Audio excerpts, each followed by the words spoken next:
ఏం మాట్లాడిండు, ముందలేం మాట్లాడిండు, ఏ పరిస్థితిలో వారు మాట్లాడాల్సి వచ్చింది, ఒకవేళ మాట్లాడితే ఏం నష్టం జరిగింది, దాని కాన్సిక్వెన్స్ కూడా చూడాలి కదా. దాని తర్వాత ఏం జరిగింది, సబ్సిక్వెంట్ గా ఏం చర్యలు జరిగినాయి, ప్రభుత్వానికి ఏం నష్టం జరిగింది. ఒకవేళ నిజంగానే వీళ్ళు ఈయన చెప్పినట్టు వాళ్ళు ఏమన్నా ప్రజలు పోయి నిజంగానే రైలు పట్టాలు ఏమన్నా గుంజిర్రా వాళ్ళు చెప్తున్నట్టు ఇంకేమన్నా అయిందా అంటే ఉపేంద్ర గారు, ఈ మధ్య కాలంలో హేట్ స్పీచ్ పాలసీ కూడా ఒకటి అసెంబ్లీలో మొన్న ఆమోదం పొందింది కదా, దాని ఇంపాక్ట్ అనుకోవచ్చా? అదే క్రమంలో ఇది మరి ఒక ప్రతిపక్ష నాయకుడిగా బాధ్యతగా నిజంగానే సింగరేణిలో భారీ ఎత్తున అవినీతి జరుగుతుంది, 15,000 కోట్ల కుంభకోణం జరిగిందని చెప్పినప్పుడు సో అంతే బాధ్యతగా మాట్లాడితే సరిపోయేదిగా. ఇలాంటి మాట్లాడి అన్నెసెసరీగా ఇది డైల్యూట్ అయిపోతుంది కదా ఇష్యూ. ఇప్పుడు నేను ఏమంటున్నా సార్, ఇప్పుడు ఈ కాంగ్రెస్ ప్రభుత్వం చేస్తున్నటువంటి విధానాలతోటి మేమందరం కూడా ఉద్యమాల నుంచి వచ్చినటువంటి నాయకులం. ఎప్పుడైనా ప్రజల హక్కులకి భంగం కలిగినప్పుడు, లేకపోతే ప్రభుత్వం నిరంకుశత్వ ధోరణిలో ముందుకు పోతున్నప్పుడు, ప్రజల డిమాండ్, ప్రజల ఆకాంక్షలు ఇబ్బంది అవుతున్నప్పుడు, అక్కడ క్యాంతనపల్లి మున్సిపాలిటీ విషయంలో ఏ రకంగా వాళ్ళు అణిచిపెట్టి దాన్ని కాంగ్రెస్ పార్టీ చేజిక్కించుకోవాలనో చూసింది. ఇబ్రహీంపట్నం కూడా అదే రకంగా వాళ్ళకు ఉన్నటువంటి మొత్తం కూడా అధికారాన్ని మొత్తం కూడా దుర్వినియోగం చేసో లేదా డబ్బులు పెట్టో ఇంకోటి పెట్టో ఆ మున్సిపాలిటీని కూడా తీసుకోవాలని చూసింది. తర్వాత క్యాంతనపల్లి కోర్టు తర్వాత కోర్టు ఇచ్చిన జడ్జిమెంట్ల తర్వాత ఏం జరిగిందో మనకు తెలుసు.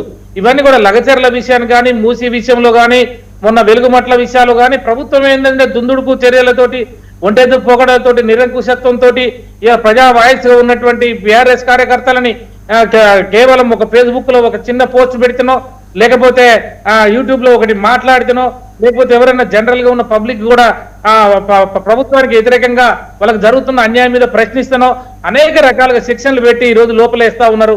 విద్యార్థుల గురించి మాట్లాడిన నాయకుల్ని, రైతుల గురించి మాట్లాడిన నాయకుల్ని, మూసి సుందరీకరణ పేరుతో దోపిడీ జరిగితే మాట్లాడినటువంటి నాయకుల్ని ఈ రకంగా అరెస్టులు చేస్తా ఉంటే ఒక సహనం ఒక దశ ఉంటదండి దేనికైనా. సుమన్ గారికి 200 కేసులు పైన ఉన్నాయి, నా మీద కూడా 200 కేసులు ఉన్న ఉద్యమాలలో. మేము ఎట్లుంటది అంటే ఒక ఓపిక ఒకటి ఉంటది, అది కూడా క్షీణించే వరకు వాళ్ళు ప్రభుత్వం తీసుకుపోయి మాతోటి అనరాని మాటలు యాచిత్కంగా వస్తే రావచ్చు సుమన్ నోట్ల నుంచి, కానీ సబ్సిక్వెంట్ గా ప్రభుత్వానికి జరిగింది కానీ దాని పర్యవసానాలు కూడా ఏమి ఉండకపోవచ్చు. అయితే సుమన్ గారితో మేము కూడా మాట్లాడితే ఏంటంటే, నేను అంత ఆవేశానికి పోయింది ఏం లేదు, నేను తప్పుడు సంకేతాలు ఏమి ఇయ్యలేదు, కాకపోతే ఏంటంటే మీడియా సీమాంధ్ర మీడియా అనేది వక్రీకరిస్తుంది అనేది వారు చెప్పుకొచ్చారు. ఏదైనా ఒక మాట చొరిగితే దాన్ని ఎవరైనా దాన్ని తప్పుగా ఉంటే, ఇది డెమోక్రసీ సిస్టమ్ లో ఐపీసీ ఉన్నాయి కాబట్టి దాని ప్రకారం మేము ముందుకు పోతాం. కానీ బీఆర్ఎస్ ఎప్పుడు కూడా చూడండి, మీరు శ్రీనివాస్ గారు 14 సంవత్సరాల ఉద్యమాన్ని నడిపినాం, ఎప్పుడు కూడా హింసకు తావు లేదు.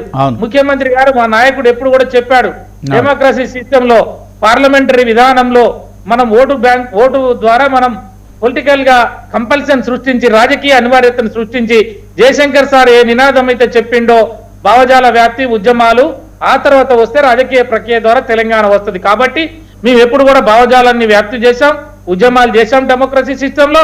ఆ తర్వాత పొలిటికల్ కంపల్షన్ సృష్టించాం, 36 రాజకీయ పార్టీలని ఒప్పించి మెప్పించి సోనియా గాంధీ గారిని, చంద్రబాబు నాయుడు లాంటి వాళ్ళని కూడా మేము జై తెలంగాణ అనిపించి తెలంగాణ సాధించాం సార్. 14 సంవత్సరాలలో ఎప్పుడు కూడా ఉద్యమం హింస వైపు మేము ప్రేరేపించలే, ఇలాంటి మాటలు మాట్లాడలే, దాడులు చేయలే. ఇంతకుముందు అక్క మాట్లాడుతూ వీళ్ళే వాళ్ళందరూ చావులకు రెచ్చగొట్టిరు అది అని మాట్లాడింది, కానీ ఎప్పుడు కూడా అట్లా లేదు. ఆ రోజు కాంగ్రెస్ పార్టీ ఇస్తున్న విధంగా కనుక ఇచ్చుంటే ఆ రోజు శ్రీకృష్ణ కమిటీ అనే మాట తీసుకొచ్చి డిసెంబర్ 9 ప్రకటన